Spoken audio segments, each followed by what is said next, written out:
নমস্কার সবাইকে সুস্মিতা কুকিং চ্যানেলে স্বাগত।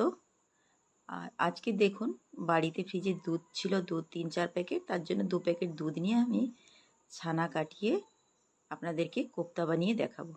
তো তার জন্য ছানাটা কাটিয়ে নিলাম, ভালো করে জল ঝরিয়ে হাতে মেখে নিলাম এবং ওতে অল্প পরিমাণ নুন, স্বাদ মতো নুন, জিরে গুঁড়ো আর কাঁচা লঙ্কা কুচি আর 1 চামচ ময়দা দিয়ে ভালো করে মাখিয়ে নিলাম আবারও, এবং হাতে তেল মেখে কোপ্তাগুলো বানিয়ে নিয়ে তেলে ভালো করে ভেজে নিলাম।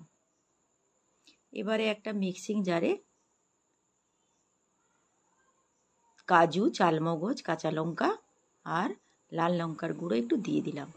এদিকে কড়াইতে তেল বসালাম, গোটা গরম মশলা দিয়ে পেস্টটা দিয়ে দিলাম এবং নাড়িয়ে নাড়িয়ে দেখবে যখন তেলটা ছেড়ে গেছে, স্বাদ মতো নুন দিলাম আর হলুদ গুঁড়ো দিলাম। দেওয়ার পরে পরিমাণ মতো জল দিয়ে দিলাম এবং ফুটে উঠতে কোপ্তাগুলোও দিয়ে দিলাম। দেখুন কোপ্তা রেডি।